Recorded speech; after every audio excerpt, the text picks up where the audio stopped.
সম্মানিত চাকরি প্রত্যাশী ভাই বোনেরা আসসালামু আলাইকুম। আশা করি আপনারা সবাই অনেক ভালো আছেন। তো এখানে দেখতে পাচ্ছেন যে বাংলাদেশ বন সংরক্ষণ অধিদপ্তরে এখানে মোট একটি পদেই 482 জন নিয়োগ দিবে। তো এই নিয়োগে আপনার শিক্ষা ও যোগ্যতা এবং অভিজ্ঞতা কি, কি থাকতে হবে এবং আপনি আবেদন করবেন কিভাবে, আবেদন শুরু এবং শেষের তারিখ এবং এখন পর্যন্ত আরো কতদিন সময় আছে সেই সকল বিষয় নিয়ে এই ভিডিওতে আলোচনা করা হবে। এবং এইখানে আবেদন করতে আপনার কত টাকা খরচ হবে এভরিথিং এই ভিডিওতে বলে দেওয়া হবে। তো চলুন আর বেশি কথা না বাড়িয়ে ভিডিওটি শুরু করা যাক। তো এখানে দেখতে পাচ্ছি যে নিয়োগ বিজ্ঞপ্তিতে প্রকাশ করা আছে।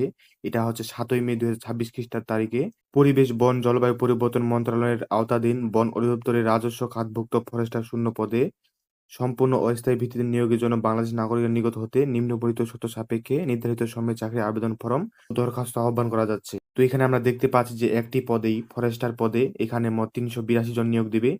এই চাকরিটি ১৫ গ্রেডে দেওয়া হবে এবং বেতন স্কেলে রাখা হয়েছে এখানে ৯,৭০০ থেকে ৩,৪৯০ টাকা পর্যন্ত। যোগ্যতা এখানে রাখা হয়েছে। ১ নাম্বারে আমরা দেখতে পাচ্ছি কোনো স্বীকৃত বোর্ড হতে ডিপ্লোমা ইন ফরেস্ট্রিতে আপনাকে ডিপ্লোমাধারী হতে হবে। তো এরপরে আমরা দেখতে পাচ্ছি ২ নাম্বারে উচ্চতা ১৬৩ সেমি ও বুকের মাপ ৭৬ সেমি হতে হবে। তো এবার দেখে আসি যে নিয়োগ সংক্রান্ত যে শর্তাবলীগুলা দেওয়া আছে সেগুলা। তো এখানে আমরা ১ নাম্বারে যে দেখতে পাচ্ছি নিয়োগ বিজ্ঞপ্তি জারির তারিখ, আবেদনকারীর সর্বনিম্ন বয়স ১৮ বছর থেকে সর্বোচ্চ ৩২ বছর হতে পারবে। বয়স প্রমাণের ক্ষেত্রে এফিডেভিট কোনো গ্রহণযোগ্যতা হবে না। তবে এখানে যেটি বলা হয়েছে ১৮ বছরের আপনাকে ঊর্ধ্বে হতে হবে এবং ৩২ বছরের নিচে হতে হবে। তো এরপরে আমরা ৫ নাম্বারের যে মত দাগে একটি পয়েন্ট আছে সেটা দেখতে পাচ্ছি। ৫ নাম্বারে যেগুলো আপনার কাগজপত্র এখানে লাগবে, আবেদনকারীর মৌখিক পরীক্ষা গ্রহণের সময় নিম্নবর্ণিত কাগজপত্রের মূল কপি প্রদর্শন, ১ম শ্রেণীর গেজেটভুক্ত কর্মকর্তা হতে সত্যায়িত অনুলিপি ১ কপি সে জমা প্রদান করতে হবে এখানে। তো এখানে যে ১ম শ্রেণীর গেজেটভুক্ত কর্মকর্তা বলা হয়েছে সেটা হচ্ছে বিশেষ ক্যাডারগুলো যে আছে তাদের কাছ থেকে এই নিম্নবর্ণিত যে কাগজগুলো আছে সবগুলো সত্যায়িত করে নিতে হবে।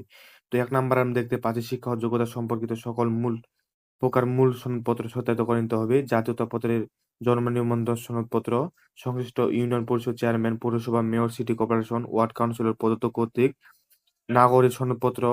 এরপর আমরা ৪ নাম্বারে দেখতে পাচ্ছি ১ম শ্রেণীর গেজেটভুক্ত কর্মকর্তা, ইউনিয়ন পরিষদ চেয়ারম্যান, পৌরসভা, mayor, city corporation, board councillor.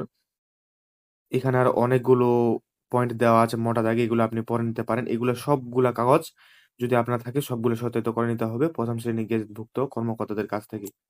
তো এরপরে আমরা ৬ নাম্বারে দেখতে পাচ্ছি কর্তৃপক্ষ প্রয়োজনীয় কোনো সত্য সংযোজন, সংশোধন এবং পরিবর্তনের ক্ষমতা সংরক্ষণ করেন। কর্তৃপক্ষ অনিবার্যবশত কারণবশত নিয়োগ বিজ্ঞপ্তি যেকোনো পর্যায়ে স্থগিত বা বাতিল করার ক্ষমতা সংরক্ষণ করতে পারে। তো এরপরে আমরা ১০ নাম্বারে দেখতে পাচ্ছি নিয়োগ বিষয়ে কর্তৃপক্ষের সিদ্ধান্ত চূড়ান্ত বলে গণ্য হবে। তো এখানে মোটা দাগে ১০ টির মতো পয়েন্ট দেওয়া আছে। আবেদন যে করবেন নিয়োগ সংক্রান্ত যে শর্তাবলীগুলা এগুলা আপনি পড়ে নিতে পারেন বিস্তারিত। এতগুলো পয়েন্ট এখানে পড়া সম্ভব এতগুলো পয়েন্ট এখানে পড়ে শোনানো সম্ভব না। ভিডিওটি অনেক লেন্দি হয়ে যাবে। তো এরপরে আমরা দরখাস্ত আবেদনের নিয়মাবলী দেখি। তো এখানে ১ নাম্বারে রয়েছে আবেদনপত্র বন অধিদপ্তরের ওয়েবসাইট। এই যে ওয়েবসাইটে দেওয়া আছে এটা আপনি ক্রোমে বা গুগলে সার্চ দিলে পেয়ে যাবেন। এখান হতে ডাউনলোড করে ব্যবহার করা যাবে। আবেদনপত্র যথাসময়ে পূরণ করে বন সংরক্ষণ অধিদপ্তর, বন ভবন, আগারগাঁও, শেরেবাংলা ১২০৭ এর ঠিকানায় ১০/২৬ এই আবেদনটির শেষ তারিখ হচ্ছে ১০/২৬/২০২৬ তারিখে। এই আবেদনটির শেষ তারিখ হচ্ছে ১০/৬/২০২৬ তারিখে। অফিস চলাকালীন সময় পর্যন্ত ডাকযোগে পৌঁছানো যাবে। বন ভবন, আগারগাঁও, ঢাকার ২য় তলায় লেভেল ১ সংরক্ষিত বক্সে এটি পৌঁছাতে হবে। তো এই অধিদপ্তরের যে নিয়োগটা দেবে এখানে আপনি সরাসরি ডাক বিভাগের মাধ্যমে এই কাগজগুলো আপনার উল্লেখিত কাগজগুলো প্রেরণ করতে হবে। এখানে যে কাগজপত্রগুলো আছে এগুলো সবগুলো ওখানে প্রেরণ করতে হবে। তো ২ নাম্বারে আমরা দেখতে পাচ্ছি যে আবেদন ফর্মের কর্মী নং ১ থেকে ২১ পর্যন্ত সকল তথ্যাদি উল্লেখ পূর্ব করতে হবে। অসম্পূর্ণ বাতিল বলে গণ্য করা হবে। মানে আপনার যদি কোনো পত্রে কোনো গরমিল থাকে তাহলে আপনার আবেদনটি সরাসরি অসম্পূর্ণ বলে। তো এরপরে আমরা ৩ নাম্বারে হাইলাইট করা পয়েন্ট আবেদনপত্রের সঙ্গে ১ম শ্রেণীর গেজেটভুক্ত কর্মকর্তা কর্তৃক সত্যায়িত সকল শিক্ষা ও যোগ্যতা সনদপত্র, অনুলিপি, জাতীয় পরিচয়পত্র, জন্ম নিবন্ধনের অনুলিপি, সংশ্লিষ্ট ইউনিয়ন পরিষদের চেয়ারম্যান, পৌরসভা, সিটি কর্পোরেশন, ওয়ার্ড কাউন্সিল কর্তৃক প্রদত্ত নাগরিকপত্র সনদপত্র, কোটা সংক্রান্ত যদি থাকে সকল সনদপত্রের অনুলিপি, সদ্য তোলা পাসপোর্ট সাইজের ২ কপি ছবি দাখিল করতে হবে। তো এরপরে দেখতে পাচ্ছি যে আমরা ৪ নাম্বারে আবেদন ফরমে নির্ধারিত স্থানে প্রার্থীর হস্তক্ষেপে সংশ্লিষ্ট নিজ হাতে কালো বল পেনে স্বাক্ষর হতে হবে। এই সকল কাগজগুলো একসাথে করে একটি আবেদনপত্র থাকবে। আবেদনপত্রে প্রার্থীর অবশ্যই নিজস্ব স্বাক্ষর থাকতে হবে।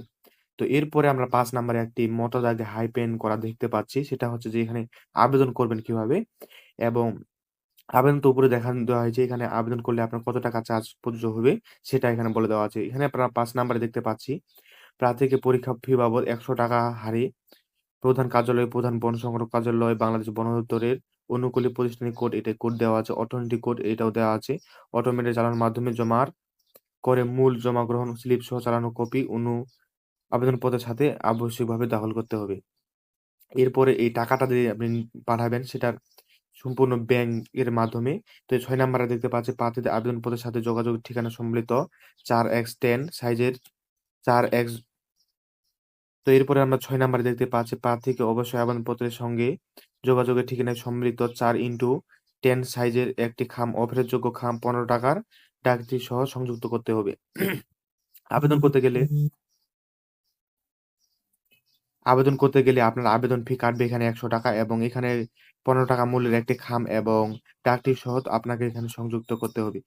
তো আপনাদের যদি এই নিয়োগ বিজ্ঞপ্তির কপিটি দরকার হয়ে থাকে তাহলে অবশ্যই আমাদের ইউটিউব চ্যানেলের ভিডিওতে পিন কমেন্টে আমাদের ফেসবুক পেজের লিঙ্ক দেওয়া থাকবে। সেখান থেকে আপনারা আমাদের ফেসবুক পেজ ভিজিট করতে পারেন এবং ফেসবুক পেজের ভিডিওতে এই ভিডিওর পিন কমেন্টে সেটার লিঙ্ক দেওয়া থাকবে। মানে এই আবেদন কপি ২ টা থাকবে। সেখান থেকে আপনি বিস্তারিত পড়ে নিতে পারবেন। যেখান থেকে আপনি নিয়োগ সংক্রান্ত, তারপরে এখানে দরখাস্ত দাখিলের নিয়মাবলী সবগুলো এখানে বিস্তারিত পড়ে নিতে পারেন এবং সেখানেও যদি না বুঝতে পারেন তাহলে অবশ্যই আমাদের ওখানে কমেন্ট করবেন। আপনাদের বিস্তারিত বুঝিয়ে দেব ইনশাআল্লাহ। তো আজকের এই ভিডিওতে এ পর্যন্তই। দেখা হবে পরবর্তী কোনো চাকরির ভিডিওতে।